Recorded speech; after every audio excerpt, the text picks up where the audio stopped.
currently he's currently serves as the president of the Sri Lankan Academy of Peace Studies program of association in Japan.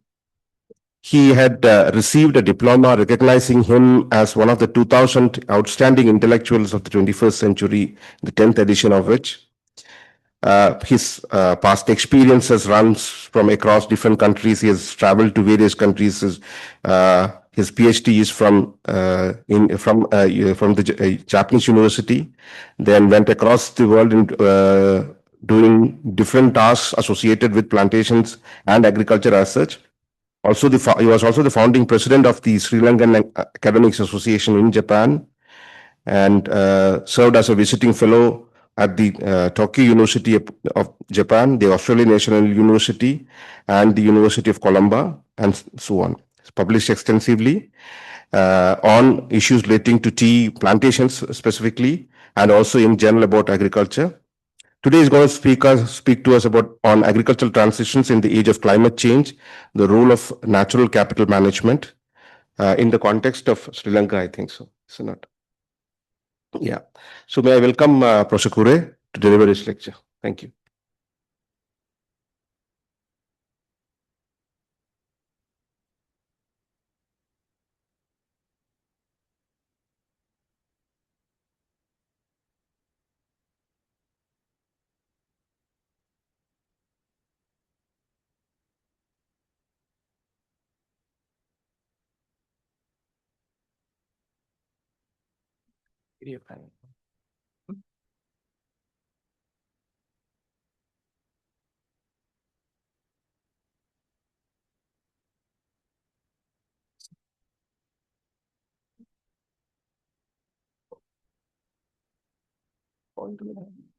Have a discussion. Yeah. So if you talk for about 40 minutes, we can have about 15 minutes for this after. Sure. So it's 10:15 now. So maybe till 11 this. Sure.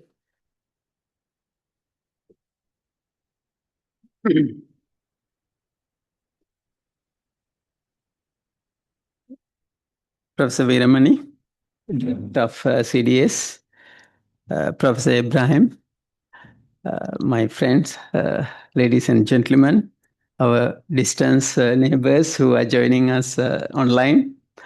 Good morning to everybody.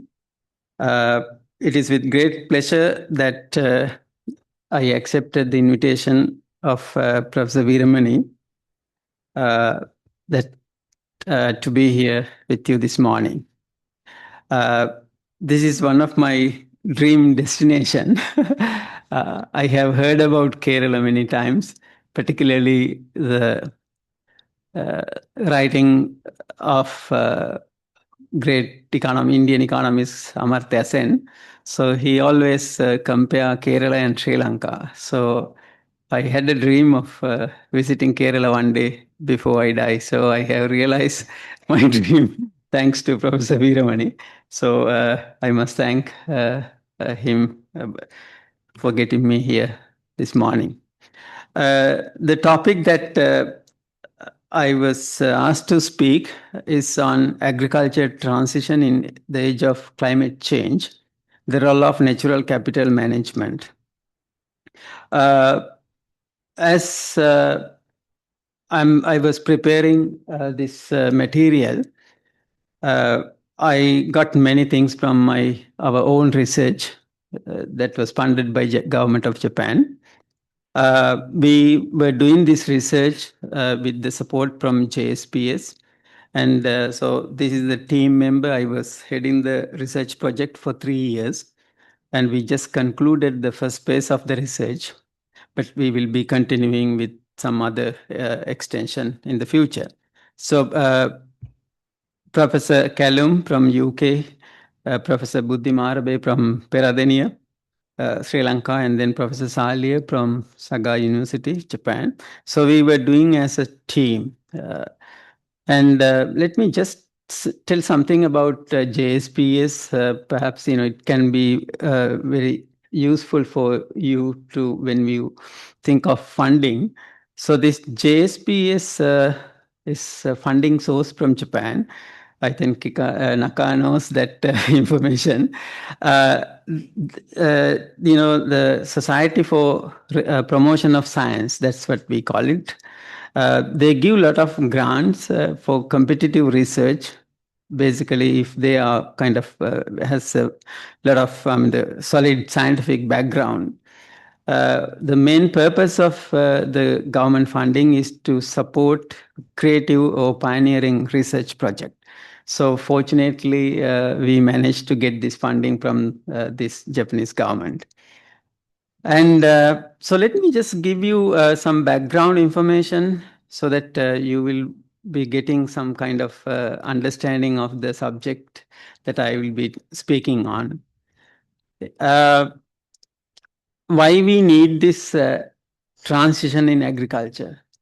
There are several arguments on that, but since we have limited time, it's basically these are the reason why we need agricultural transition. It's because rising climate variability extreme, rainfall and then droughts, and Sri Lanka also currently experience this, declining soil fertility and fresh water scarcity, increasing vulnerability of small stakeholders, including some community in Kerala. And then, of course, we also have seen some limitation to high inputs and high yielding model that have been implemented many parts of the world, including India, which implemented in early 60s. And of course, declining biodiversity. I will be elaborating this point in next slides. And also ecosystem changes due to land use pattern change. And you can see from this picture, there is a very strong link between agriculture, for high potential agriculture, and then biodiversity. You can see several, hotspot here, this Western Ghats and Sri Lanka. And if you look at all these places, shows us there is a very strong link with agriculture, productivity, and biodiversity. There's a very close positive correlationship. And then let me draw your attention to the report by IPBES in 2019. The report says that we are drastically altered our earth land area by 75%. Because this is one of the major area where we are polluting. We have two major human activities relating to production, activities relating to consumption. So these are the two major areas where we damage our environment. So two major human activities, consumption and production. And also, when we look at, all decline, basically, natural ecosystem has declined by 47%. And then, 85% of world wetlands have also declined, already lost.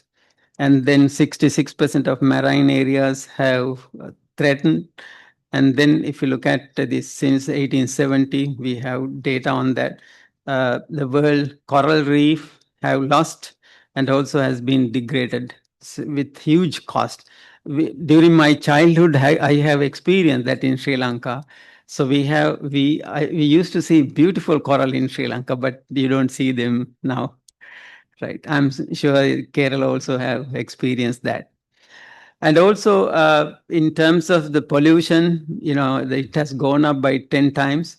And then, of course, damaging many areas.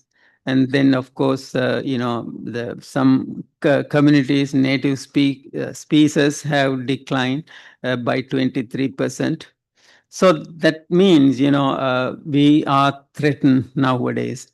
So what we right now, we are not calculating the cost that happen because of production process. If we include that the product cost to the environment or green GDP, so it will be 2.7 trillion in 2030. So there are a lot of risk of, like, when we change the land use patterns, it affect to well-being. So you can see here, this is how the land use people are using land for different kind of activities. I don't have time to explain this. You can see different kind of activities are going on, and that basically affect to agriculture, and then agriculture will influence our livelihood well-being in many ways.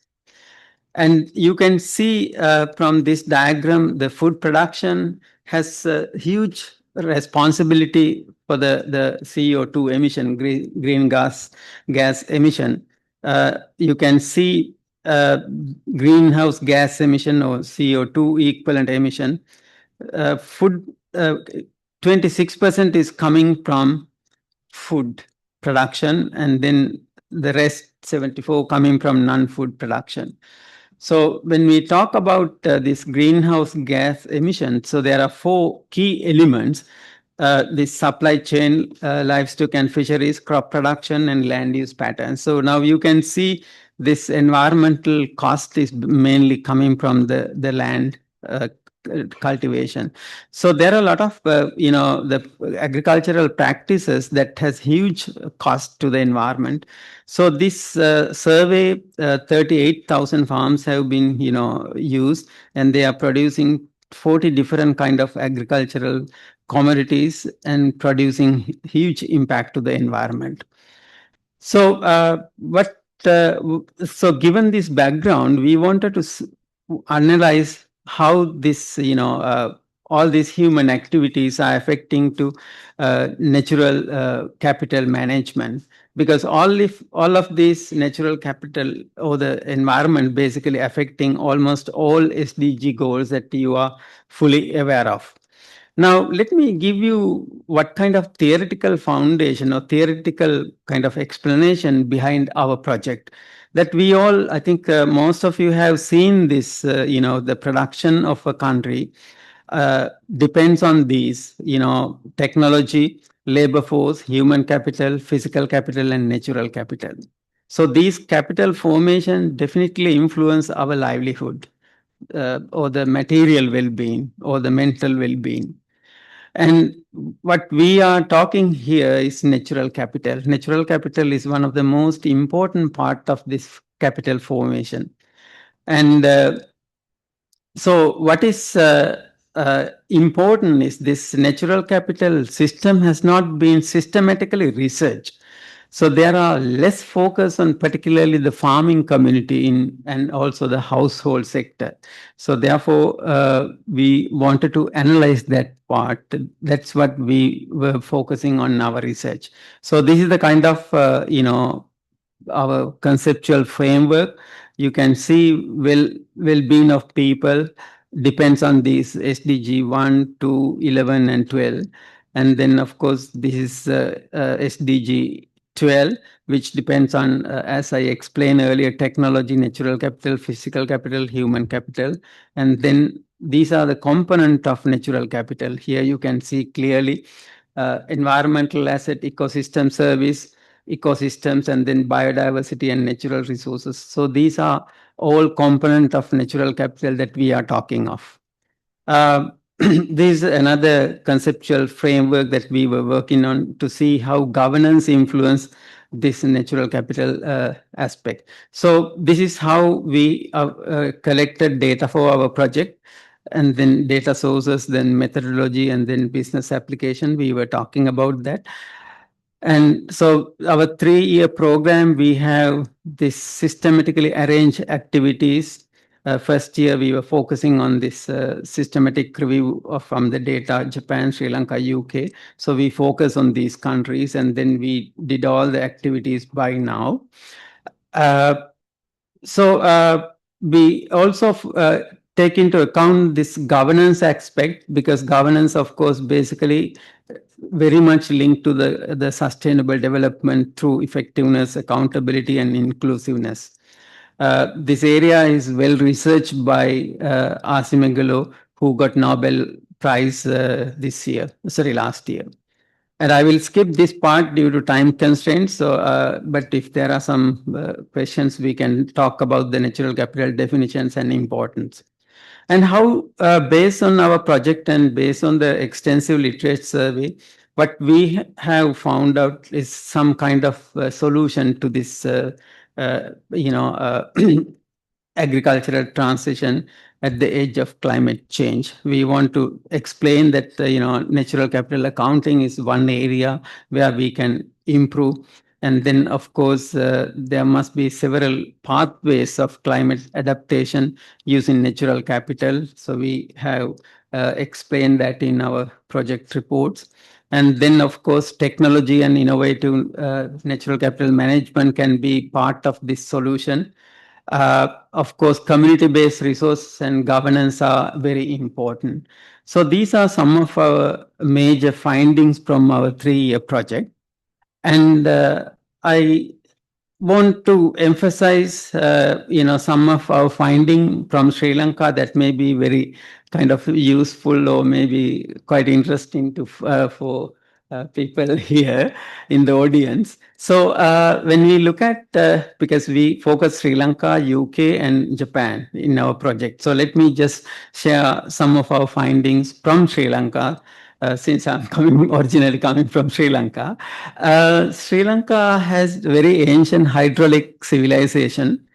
Uh, Back in kind of ancient history, maybe 300 BC, one of our King Parakrambahu, he mentioned that not a single drop of water received from rain should be allowed to escape into the sea without being utilized for human benefit. So that was the kind of foundation that we have been brought up, our communities in Sri Lanka. And so this it is located in this cultural triangle, which is been World Heritage. And also culture matters. So in Sri Lanka, we had this concept we call tank and stupa. In Sinhala, we call Vavai Dagabai. So lake or the tank and the stupa. So this is one culture that we have been brought up. And then the other one is village and temple. So these are very two interrelated concepts, tank and stupa, or the pagoda, or village and temple. So these are very closely related in a beautiful way towards sustainability. And this is the ecological regions of Sri Lanka. We have this dry zone, and then here the India, and then we have intermediate zone, and this is the wet zone. So this all this irrigation, ancient irrigation, is basically in dry zone area. This is one important system that we had in Sri Lanka. We call it Cascading Tank Village System, CTVS. You can see this is one area, this photo taken in that area, in the northern part of Sri Lanka. So we have paddy field and we have lake here. So you can see this is similar to Kerala. And so this is the kind of we have lake and then surrounded by paddy field and medi cultivation area. These 3 pictures tells exactly what I mean by this city VS. Now, this has more than 2000 years history, and this has been identified as a globally important agricultural heritage system in the world. So now it's basically, as recognized as a World Heritage, and this is unique to Sri Lanka. And I have just shown you this. This is how this CTVS system is working. You have the major reservoir here, and then there are several reservoirs here, and then they use water in upper stream and then come here. Finally coming here. So water is basically being used everywhere. So this is what we call cascading system. And I generated this AI generated using this all the information that I have given. So you can see this looks like the cascading system, and then you can see villages, paddy field, and then the other cultivated areas surrounded by these lakes. How does CTVS contribute to natural capital management? in several ways. One is sustainable water management, ecosystem services, climate resilience, resource optimization. These are the four major areas where the CTVS system is contributing. And then the second system that we studied in Sri Lanka is called BETMA system. That's really also a very ancient system. We still implement this system in Sri Lanka. It's a traditional water management practice started centuries back. It basically, in our understanding, is the most fair way of allocating scarce resources, which is water during times of scarcity.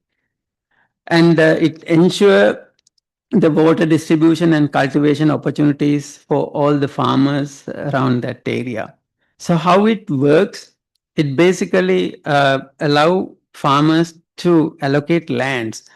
For example, uh, it's a kind of only a portion of land, the total land is cultivated when water is sufficient for full cultivation. So available land is temporarily redistributed proportionately among all the farmers. Farmers with field closer to water resources share their land with those having field far away.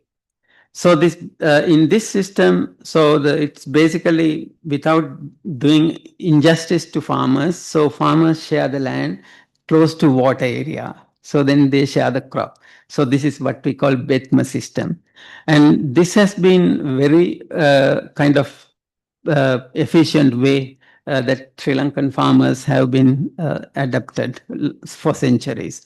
And this also will contribute to natural capital management by four ways. It provides equitable resource distribution, adaptive management, and then crop diversification. I think Professor Veeramani mentioned about the crop diversification in Kerala. Perhaps we can share some of the experience that we have implemented in Sri Lanka. And this is one of the very important community-based resource management system. Okay, so these are some of the things that I thought based on our 3-year project and also our experience in UK and Japan and also Sri Lanka. If we want to collaborate or do some research, what I want to say is the future direction rather. Maybe we can expand this project to plantation sector as Professor Abraham is here. We can work out a project on India plantation sector, focusing on maybe the northern part of India, Assam area. And of course, Japan also have tea, for example, and Sri Lanka also we have tea. So perhaps we can expand this similar project to these 3 countries. That's one area for our future collaboration. And then we can also think of global level commodity modeling. I have done some modeling, like global level modeling for tea sector. So we are putting all the countries' tea production, and we can see whether those countries who are involved in tea production, whether they are properly managing natural capital environment in tea sectors. So we can focus like commodity wise. We talk about the global level tea, and we look at whether these tea producing countries are focusing natural capital management.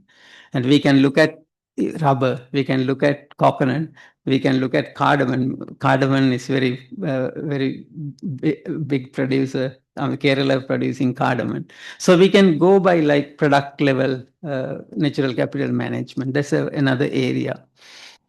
And also we can, as product like commodity wise, as I said earlier. And then of course Kerala, we can get some specific opportunities for this agricultural transition.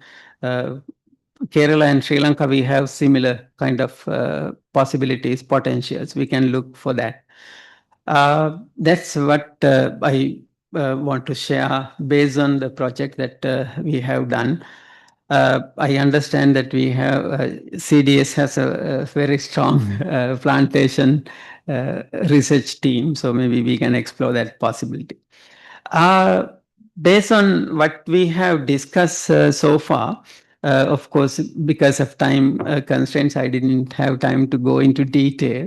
But from the summary that I have shared, I'm happy to share this kind of recommendation. We can move away from production subsidy to natural capital incentives. What I mean by this subsidy, the almost all governments in the world develop are providing subsidies, including Japan. There are a lot of subsidy schemes providing for farmers, rice farmers in particularly Japan produce koshihikari is produced in my the area where I am living. That's one of the best rice varieties that Japan has. So koshihikari is produced in the area close to our university, and there are a lot of subsidies provided to farmers in that area. So rather than giving subsidy for the production, maybe we should change the production-based subsidy to natural capital kind of incentive. That's one of the recommendation that I would like to propose. And also, we have many indexes that are regional level indexes, national level indexes, but I'm not aware about any index that has developed focusing on natural capital index. Perhaps this may be a very interesting area for future research. And also another is like educating farmers, and then training is must. So without training, you cannot even drink water. Some people even don't know how to drink water. So farmers must be educated, particularly on the regenerative practices. That's another area. And then align agricultural strategies with almost all SDG goals, climate action, resilience planning, all kind of thing. So these are some of the recommendations that I would like to share with you. Perhaps we can discuss when we have this Q&A session. And so in the conclusion, agricultural cannot be climate resilient without healthy natural capital. That's what we have seen so far. A transition toward nature positive agriculture is both economically rational and socially essential. Kerala can be South Asia's leader by integrating this natural capital management into its agricultural policy and then community development strategies. I know CDS has a lot of activities on community development. Perhaps you may have already started this kind of work, but maybe if not, we can discuss that. Since we have some more time, let me just show you some of the photos that I have taken during my field visit. That may be more interesting for you to see some photos. Okay. This is the Sri Lankan biodiversity related photos. Of course, most of photos I have taken by myself, but some I have downloaded. So these are some of the birds. I have seen some, butterflies, around this area, beautiful. And this is the biodiversity in Sri Lanka. So we have many endemic species in Sri Lanka. So you can see here the land snail, 81% we have that in Sri Lanka. So this is the number of pieces, and this is the taxonomic group. In percentage wise, you can see land snail, we have 81%. And then dragonflies, almost 40%, bees, oh, I'm sorry, I forgot this. And 17%, butterflies 10, spiders 51, then freshwater crabs, reptiles, freshwater fish. You can see in terms of biodiversity, Sri Lanka is one of the leading.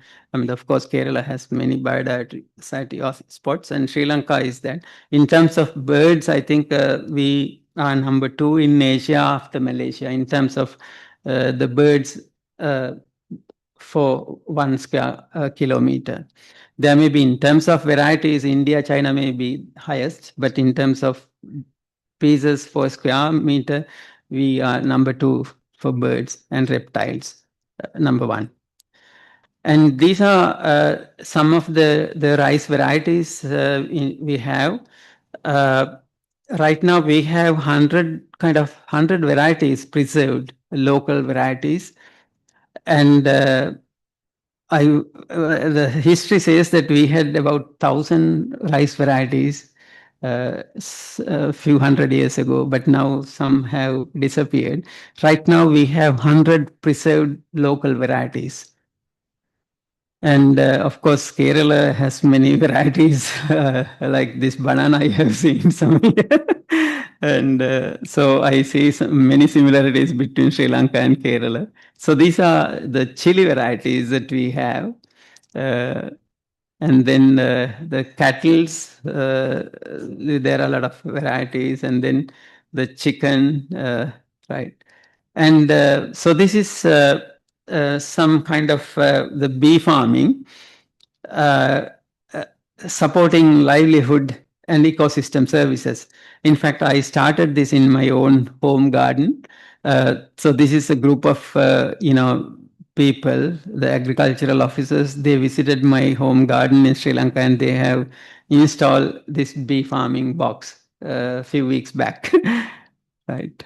Uh, Right. And then also paddy varieties. You can see here this new improved varieties. We started somewhere in late 60s. And then you can see how this new paddy varieties have improved in Sri Lanka. So nowadays we use, of course, we also have traditional varieties. It is going down, old improved varieties. The traditional, of course, not that very high in Sri Lanka, but we have newly improved varieties, high yielding varieties, right? And then, so this is the paddy productivity in Sri Lanka. It has continuously going up. Right. Uh, Professor Veeramani and I, we were talking about the crop diversification yesterday. You can see how crop diversification is done in Sri Lanka, pineapple. In fact, I have my own coconut garden, and then I have implemented this pineapple garden there as a crop diversification. I have about, I think, 2 hectare land area. Yeah. So these are some of the photos that is linked to the culture, the lake village culture. So these are photos taken during my field visit during this project time. Yeah. So these are not maybe new for you. It's Kerala, you have all this diversity. Yeah. So we have this forest called Singharaja Forest. It's a World Heritage Forest site. Yeah, yeah. So this elephant, we have about 6,000 elephants, maybe 300 or 500 domesticated elephants, but these are like a wild elephant. Yeah, so this Sigiri Rock is a World Heritage site. This is not the photo I take, I download this. Yeah, and this one, this tree, you can see how big is. So there are 5 people here. I'm here. So yeah, it's really huge tree. Yeah. I think I will stop here, and I can entertain if you have any question. Uh, I hope I have taken less than the time. So I skipped many slides. Yeah. So maybe we have more time for discussion. Yeah. Thank you so much for being with me.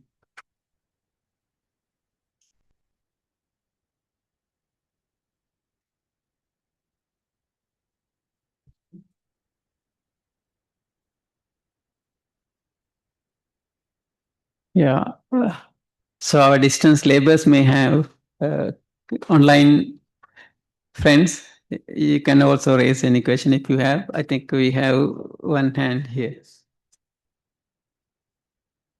Literally elaborate on the definition of natural capital and natural capital index zero. Okay. See, I have not developed natural capital index, but can I use that? Which one? You want? Some slides, yeah. Uh,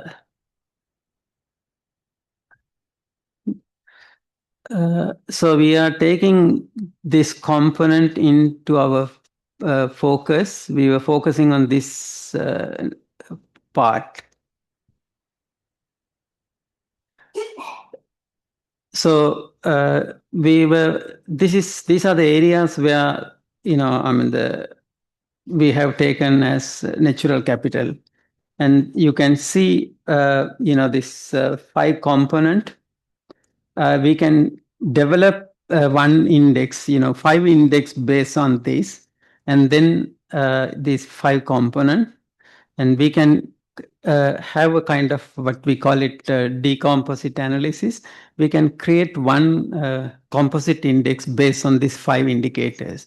So this is what I want to share. So we can individually we can create index for particular for specific 5 index, and then we can have composite index. So based on this we can create index. Yeah. So I can give, if you look at, you can find, I can share the details about, what are the elements which comes under these 5. So we can collect data and then think of 5 index. That can be a very good project.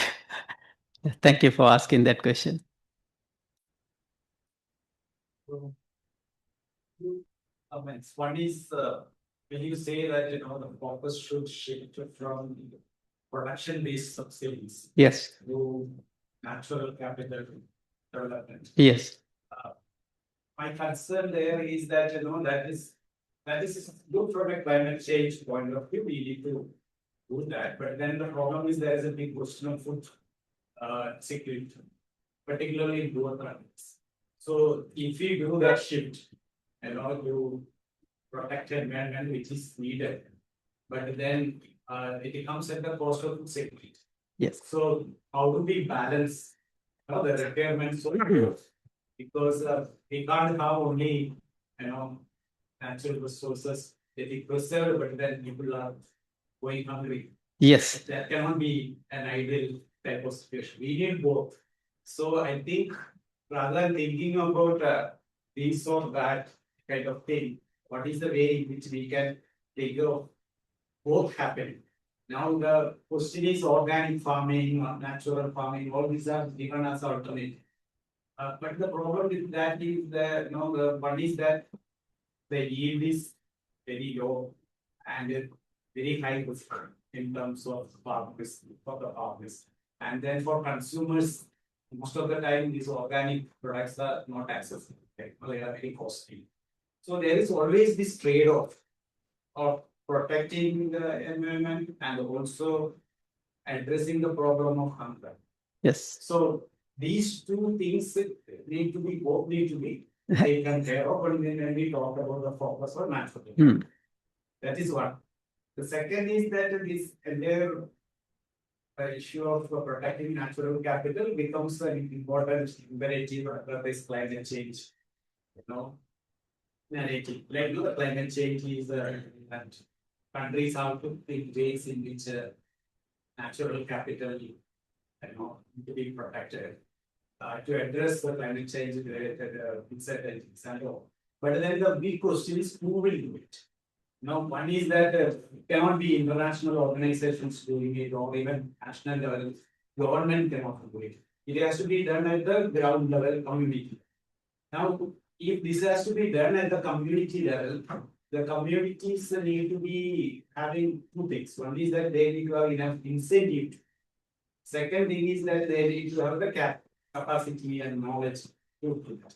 Now, even if we can give knowledge to training and all that, what is the incentives that the communities have that? Like local, when I say communities, it can be different things, but ultimately there has to be some government. So local level government has to take the initiative for climate change adaptation, because local government knows the local areas and what are the problems in a particular area. They have better information.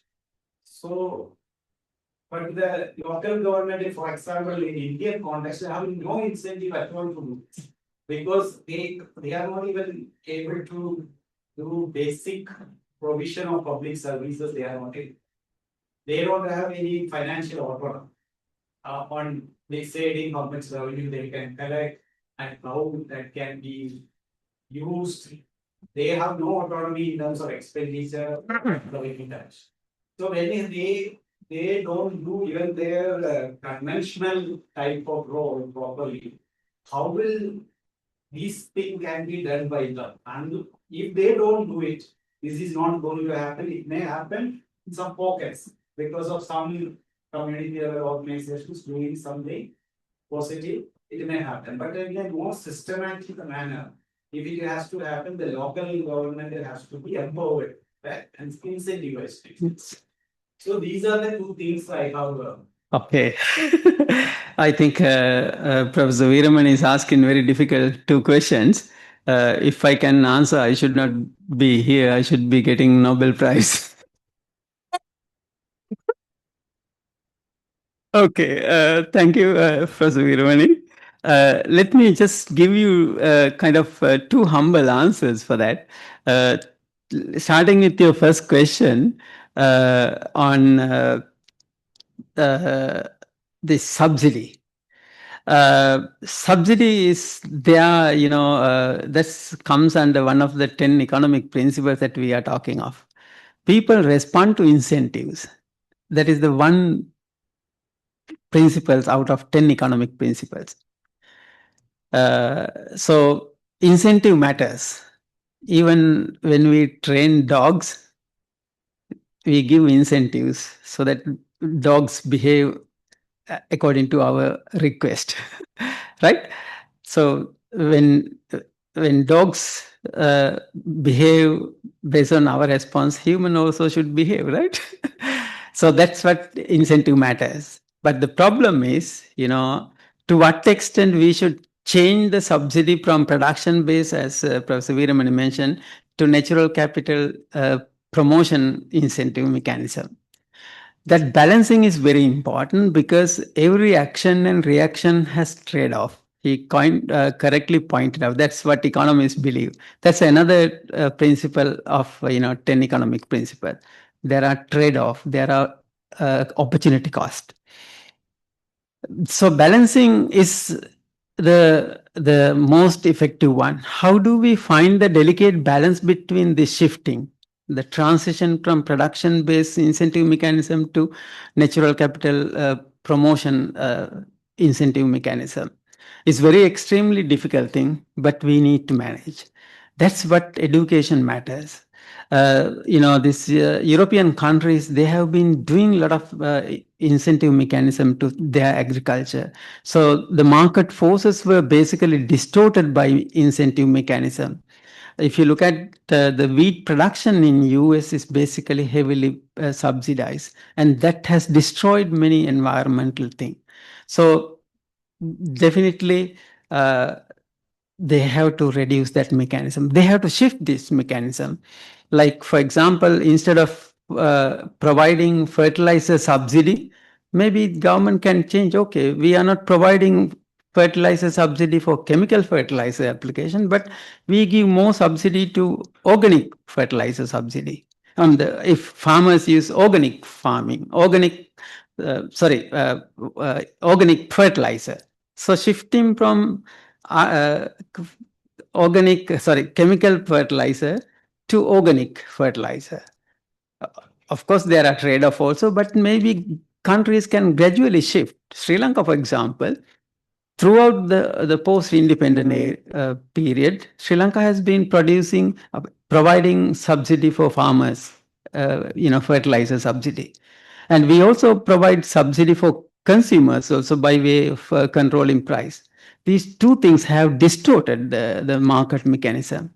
So I think that's important is we need to find out the delicate balance. I think as policymakers, that's a very challenging task, but we have to do it. Either we like it or not, we have to find out the delicate balance. That's the difficult part.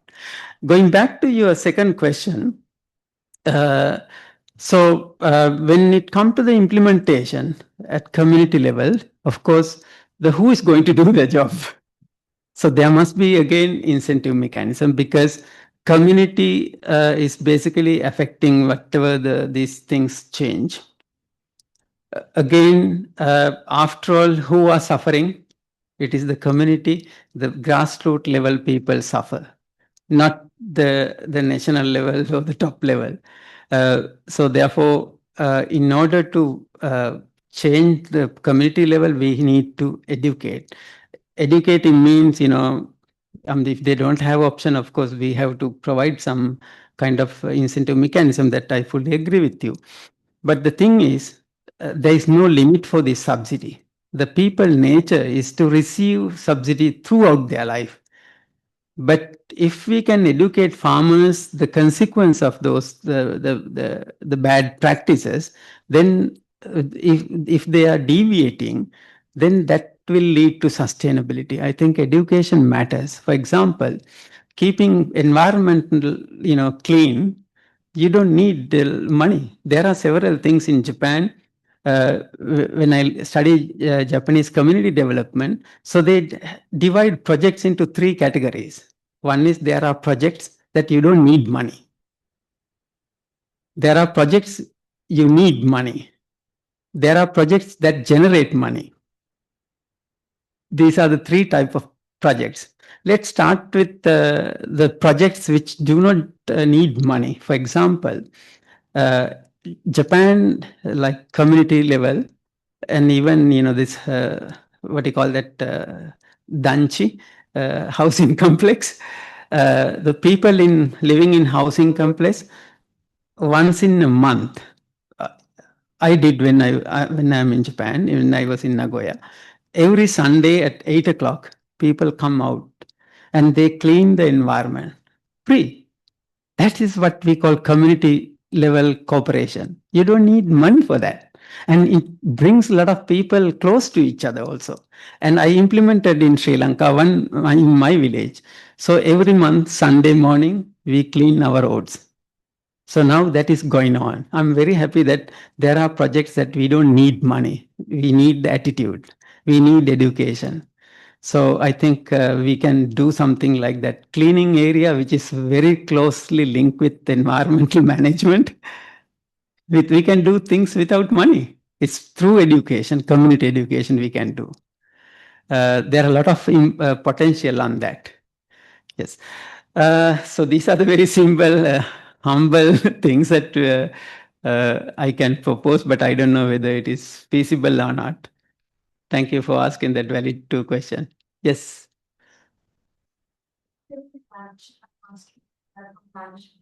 So majority of the plantation crop grown in India is monocropping, it's following monocropping. So some of the crops like rubber in the initial years, it's possible to include other crops as well, pineapple or something like that. But after that, if we are including it, it will affect the yield. So if we are continuously growing a crop, that particular land, it will affect the soil fertility. So that's actually depleting the natural capital. So how, what's your point on that? Yes. How can conserve natural capital in such situations? Thank you very much for asking another valid question. Let me give you one example, not relating to agriculture.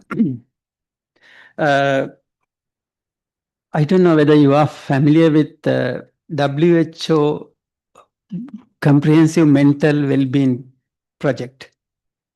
We all are familiar with SDG goals, 17 SDG goals.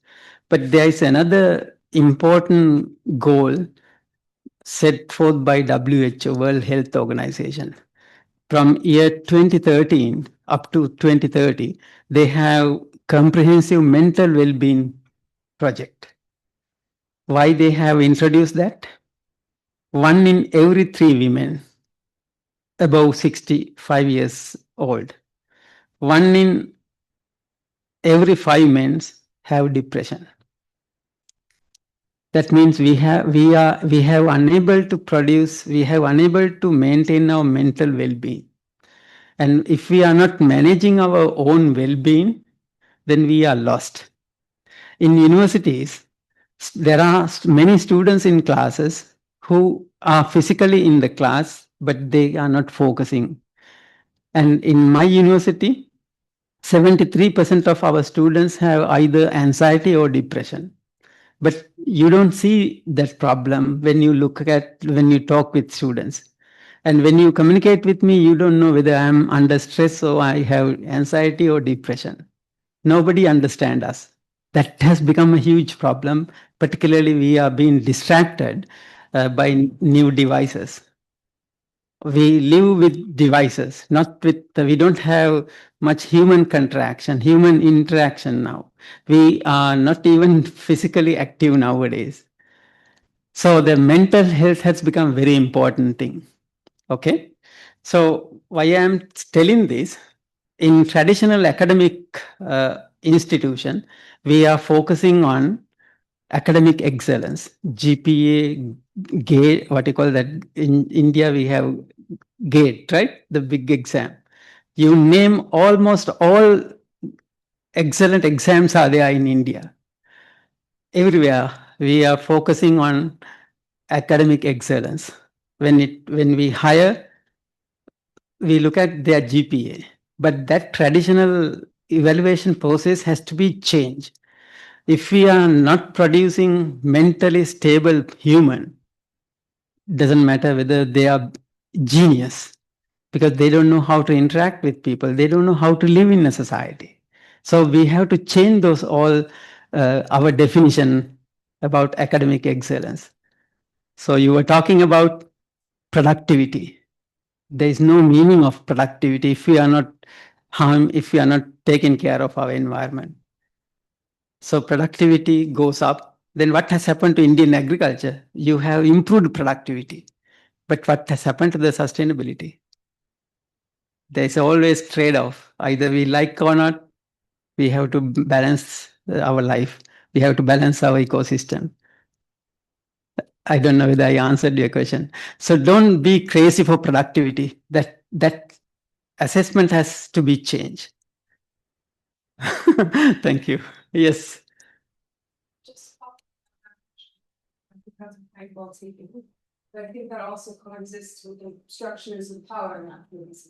That exists in structure, we exist in structures of power nonetheless. You mean the power structure? Me saying that like it's one thing to discuss mental well-being and the holism of kind of how we understand well-being beyond production, right? And that is included, I suppose, of how we understand the natural capital. Sure. And that speaks in many ways to issues of farmers' depression, which is across it's a comparative, it's something that exists in the UK, it's something that exists in Japan, it also exists in Sri Lanka, I'm assuming, of course, in India as well. Suicide is a huge issue, but my question, I suppose, is that exists within, I mean, you touched upon it earlier, but the reason why there's this obsession with productivity is because the reason why that there is this obsession and fixation with productivity is because in many ways this sector is beholden to larger market forces, a larger global capitalist, industry of agriculture. And we spoke about monocropping just earlier, but that demands a lot of this, no? And so that is why we have productivity incentives. It's not really because we want them, but it's because we have to exist in competition with a larger global economy, And so I'm just wondering how we reconcile the two, because of course we want a more holistic understanding of well-being, but how does that reconcile with a larger political structure or economic structure, which demands and whose valuation is based upon productivity? So meaning to say that it's one thing to say to farmers, we should understand our lives in forms of holistic well-being, but it doesn't really translate to their livelihood also, no? And their livelihood is nonetheless within the concept of their well-being. So it's a vicious cycle. And I'm just trying to make sense of how those can. Yeah, thank you. As you ask in philosophical question, I fully agree with you that we need holistic approach to almost all the issues that we are contemplating with. The root cause behind all the problem, according to the philosophical tradition that has been established in India, is ignorance, avidya. I think you must have heard of that word, avidya. Huh? What is the English name for that? Ignorance, right? Ignorance. Because we are not understanding the world as it is. That is the real questions. So we are talking about, you mentioned the productivity. So people have been living for millenniums. This poverty is still there. Nobody can eradicate poverty throughout from the world. So disparity, nobody can eliminate that completely. I don't know whether you have different options. But we have been talking, but we cannot fully eradicate none of these two. Poverty is, I don't know. I mean, the India has the four religions were originated in India, right? Because all these religious leaders, they were talking about this balancing. And then later on, after those religious leaders, philosophers have started. But they also contemplated with the same issues. Now scientists are dealing with the same issue. They also cannot find perfect solution, right? Because nobody in this world basically are not understanding the reality. So therefore we are suffering. So unless we educate each and everybody in this world, consumers, producers, we have millions, billions of consumers in the world. We have to educate them the repercussion, what are the consequences of what you eat, what you drink. And we have to educate millions of producers about the repercussions that they generate to the environment in the process of production. Unless we educate those two major groups in this world, producers and consumers, we will never be able to have a holistic solution. Yeah, that's what I understand. Yeah, education matters. Yeah. So wherever you have, let's see the Kerala, for example. Why Kerala is different from other state? It is because of education. I don't know, I may be wrong, but this is my understanding. The way people behave here, perhaps different from, I was in the restaurant, the canteen this morning, and I met one student from Assam, not Assam, I think Orissa. And he was telling me, oh, these people in this area, Kerala, they are nicer. They are very friendly. I'm not telling, I'm quoting one of the students here. And I asked the reason. He didn't mention the education. He said something else. But I understand that is because of education. It's culture. Those are very important things. So education is the key. That is what Japanese, experience share with us. That's one of the lessons that we can learn in Japan. So what was the instruction given to local level community development leaders in Japan immediately after the World War II? There are two village level leaders. And these leaders, I can't remember, I think one health officer and then one community development officer. There were only two government officers. And they were the only people who were given bicycle, the motor bicycle. I'm talking about the post war social development in Japan. So they were instructed not to impose any policy on any community people. The main task they were given, they just listen to the people. Don't instruct people to do anything. Just listen and try to solve the problem. That was the beginning of Japanese economic development. So solve the community level problem, because the community is the key, the individual. So there are different level of, this policy, individual level, societal level, national level, global level. So we have to start from individual level if we want to change. Thank you. Last question, and it's other theoretical also, and at least pardon me that come across law. Because to add to what Sir told and also ma'am told, like whether this concept will be able to generate the same amount of productivity or not. If not, then as per the system we have, which is based on increasing the consumption, like what's the point of teaching the farmers if the bigger players, the system is not changing. Because if it's so, then it is bound to fail. Until the system change, you can't go and tell farmer, no, you actually take the brunt of the production, you have a sustainable output. But other capitalists or the whole structure is based on increasing the consumption altogether. I don't see even if it works, until the system change, it is bound to fail because it won't be adopted because again you need money, income to sustain. Yeah, I fully agree with you. So who is making system?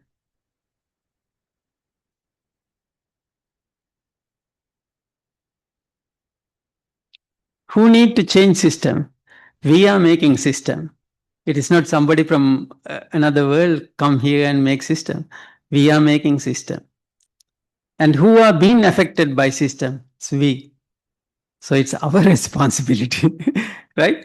So we have to think from individual. If we need change, I have to change. Then if all of us change, the whole society will change. So I think it's up to us. So that is the reason why I'm saying we have to start all the changes from me, I. So if we change, then if we educate all individuals, we can do that. So that's not that difficult thing. We can do it. So everything basically human made things. So if human has made all these changes, human should be able to change it with proper understanding. We are not doing that because we don't have that proper understanding. The proper, the consequences, better understanding or proper understanding of consequences of all the action and reaction.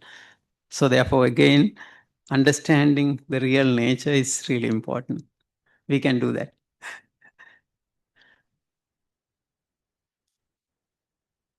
Because if you think of the country, India has 1.4 billion individual. So if one individual change, so the economic policy, all system, everything can be changed. Yeah. Online wants to ask some questions. Okay. Yes. If there are anyone online who want to ask a question, please go ahead. Close that. Okay. Yeah. We'll cause. We don't need that.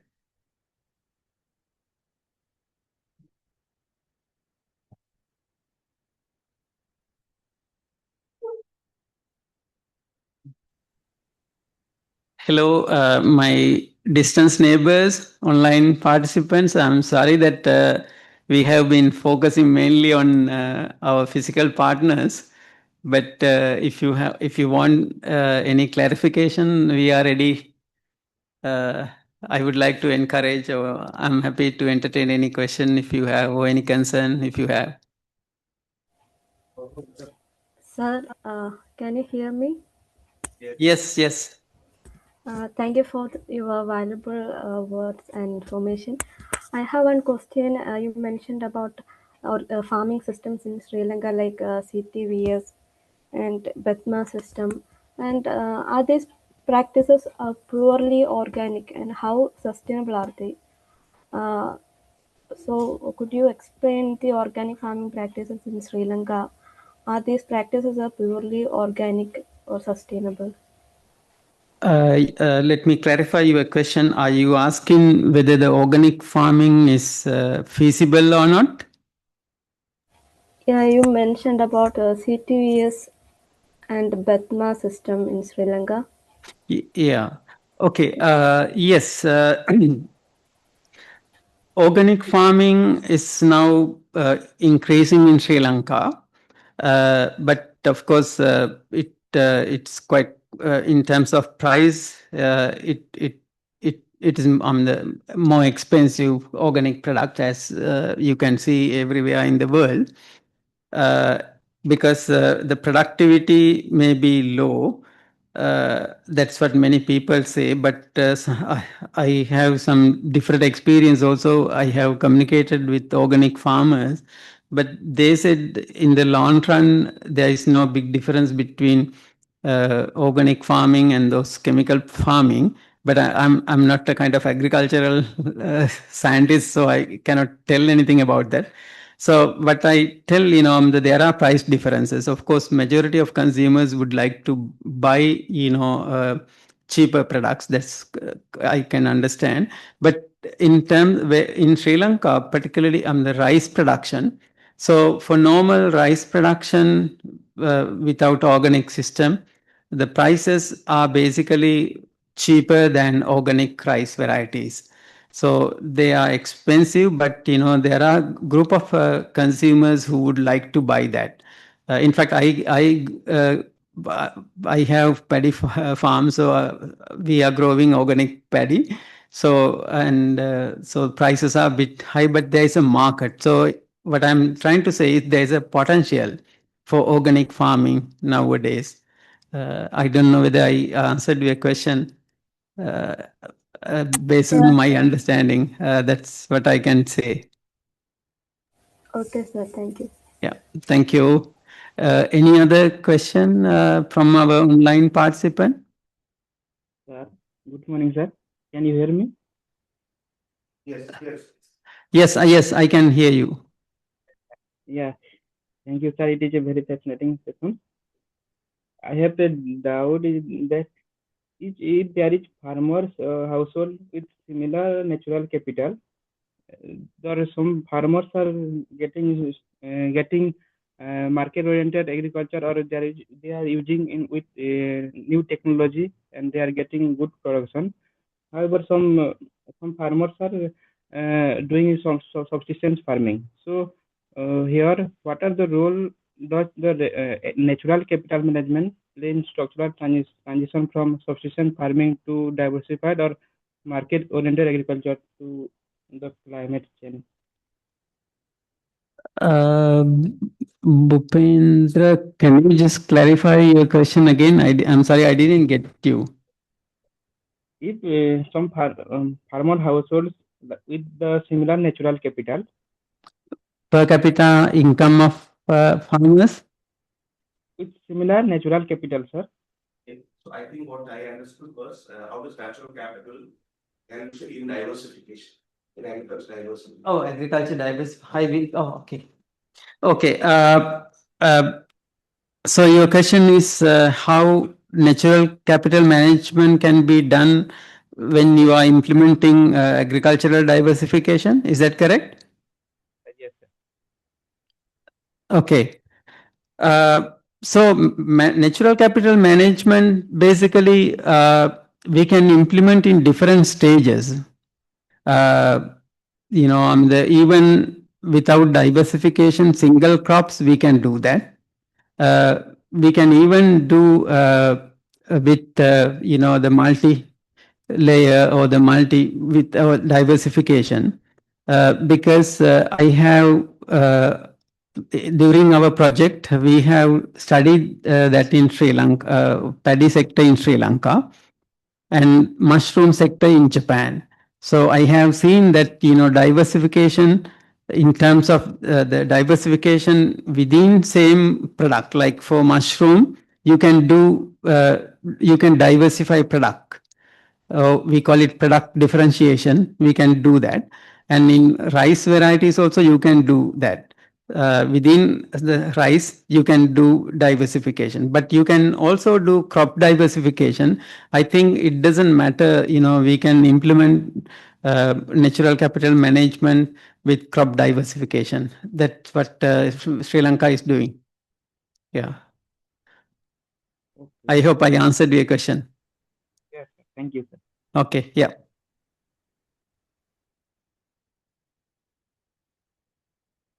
Hello, sir. Sir, are you able to hear me? Okay, I can hear you. Yeah. So, my name is Anu. I was wondering, yeah, hello, hi. So I was wondering if we were talking about circular economy, and now we are talking about reboot economics, and one where we consider nature as the capital.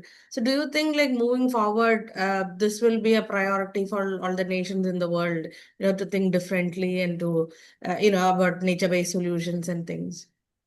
Thank you. Yes, I don't know whether these are the priorities of farmers, but somehow we have to make kind of prioritization depends on the market mechanism, price mechanism. So if we have limited resources, basically we have to prioritize. But so depending on the level of the problem, the level of agricultural transition, we should be able to prioritize. But there are several communities, badly affected by these natural disasters. Then of course they have to prioritize. But there are some segment of farmers, if they are not affected heavily, then perhaps it should not be the priority of their production process. So it depends on the level of the magnitude of the problem. Yeah. Thank you. Right, sir. Thank you. Thank you. Yeah.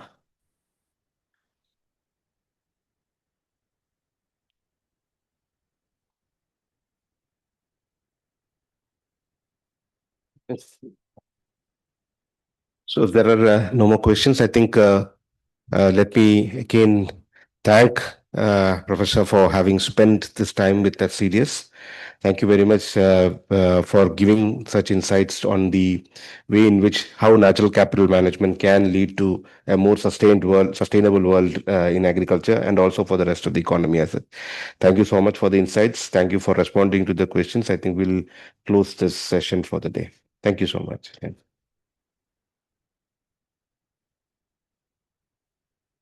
So the session is closed now.